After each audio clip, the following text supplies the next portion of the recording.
when they ask you, what's the ballpark figure for your salary? Or what are you looking at? That's their way of saying, let's see if they actually know what they're worth or what, and also what this position is worth.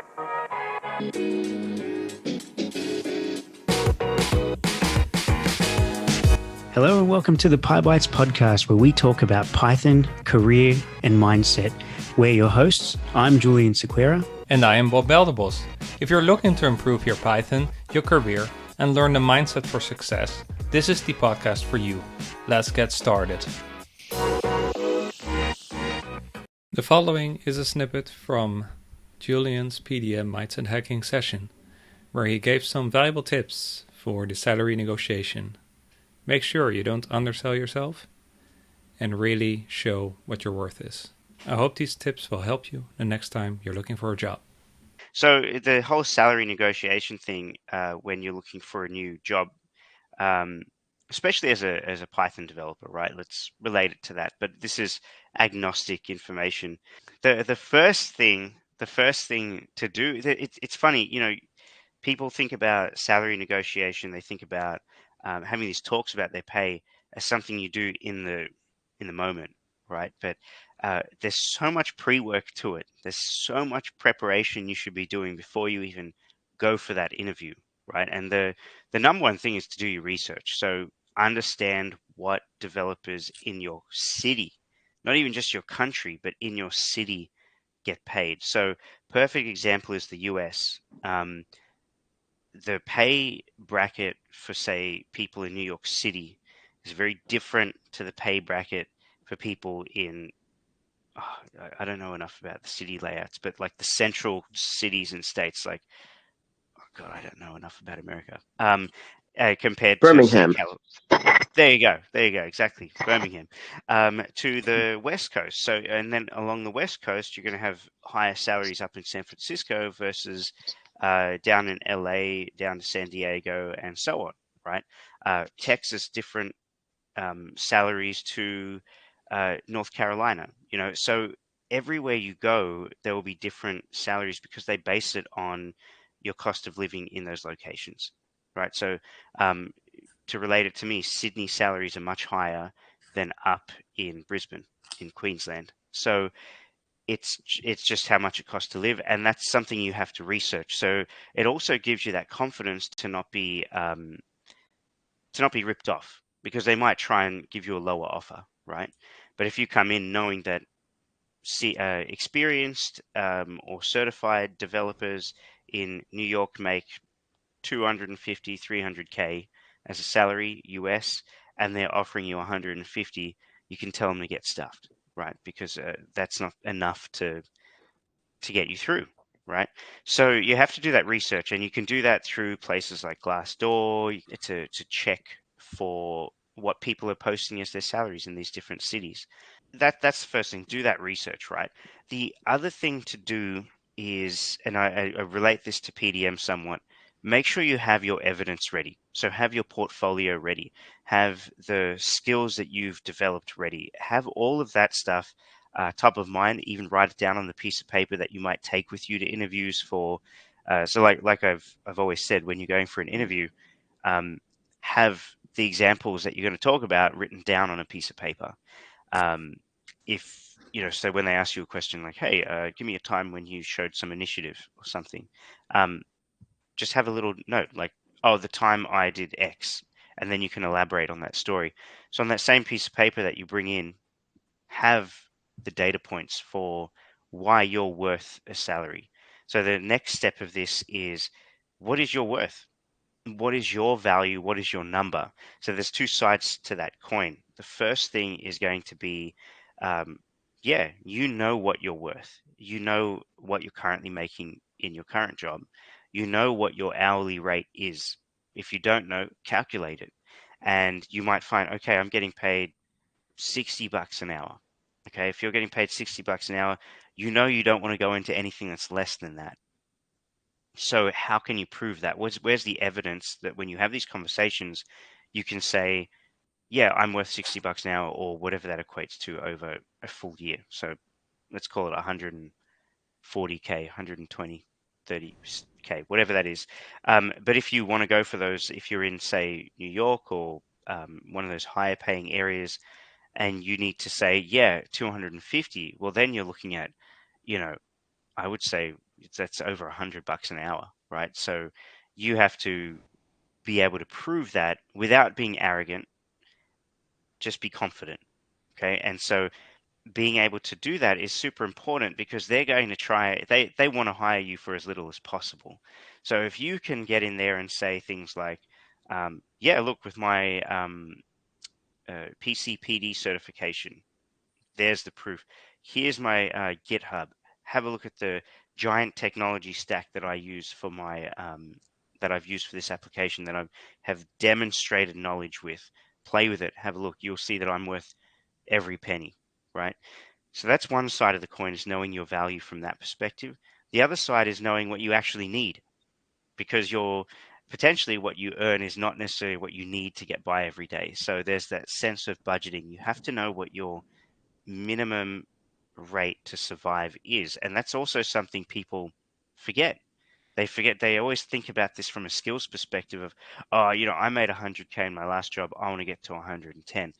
But realistically, you have to start thinking, especially these days with inflation and all of those things, well, what is my number to live in this house, to pay my mortgage, to put my kids through school, to pay for daycare? What is the minimum number I need in my house to be able to get to that point? Knowing your number, both from your value and from what you actually need to survive, is super important. Um, and the reason you need to do all of these things beforehand is because confidence is key in your salary negotiation. If you go in there not knowing your number, um, if you go in there waiting for them to sort of give you a number, uh, there's every chance you're going to, to use this term, lose that battle, right? Because they're going to say, "Oh, this person doesn't know. Let's take them." And it depends on the company, right? If obviously smaller companies, a little more human, but the big companies where there's not a single drop of humanity in them, they're less likely to advocate for you. They're going to say, "No, this is great. If I can get a senior dev in for half the price because they don't know and they don't know how to negotiate, fantastic, right?" So what you need to do is come in with that confidence. And it's, remember the difference between confidence and arrogance. Arrogance is like, who do you think you are? I'm worth double that, mate. No, that's arrogant. Confidence is knowing also when to back out of the conversation and say, look, I appreciate your stance. I appreciate your ability to fund the role to that extent. Unfortunately, that doesn't meet the mark with me. So thank you for your time, and back away and go find somewhere else, right? Um, but that's where the research comes into it, because if you know your number, it is very likely that number is not going to be something ridiculous that makes them laugh. So if they ask you what your number is, which is what they tend to do these days because they want you to rip yourself off, right? Most people don't know their value. They haven't done the research and they don't know what these roles are worth. So when they ask you, what's the ballpark figure for your salary? Or what are you looking at? That's their way of saying, let's see if they actually know what they're worth, or what, and also what this position is worth. Um, so I've interviewed for roles before where I've said, and you don't want to answer too quickly. You don't want to answer too slowly. Right? There is a bit of theater to this. You want to take your time, but you want to be confident in that answer. The longer you take, the less confident you sound, right? No. So if you say, yeah, look, so for this role, for the experience I bring to the table, which I can show you after this discussion, I'm looking at anywhere from 200 to 230. It's actually a good idea to give a range these days, um, rather than a single number, because it shows that there's room for negotiation. It softens the blow, right? Now, the other thing to consider and to enjoy in the conversation is that it's not always going to be base salary. There's a lot of compensation that comes in there through share packages, through perks such as healthcare, such as education budgets. Some places will give you those and these are nuanced, but some places will give you those unlimited annual leave packages. Some companies tend to do that these days. Take as much leave as you want, you know. So based on these perks, the number might be a bit lower, but that might be okay. So you have to, again, be prepared to consider that in the moment. Do that prep as well and say, hey, if the companies are paying healthcare, I'm actually okay with taking a pay cut of 10, 20K, depending on how much healthcare costs where you live, if it even costs anything. Um, so once you consider all those pieces and you get your number out there, you then have to be, this is now going back to that evidence piece. This is where you have to be able to fight for yourself and advocate for yourself. So an employer might come back and say, 200, Julian, that's a bit much. What makes you say that? Why 200 for you? What makes you, essentially, what makes you worth 200?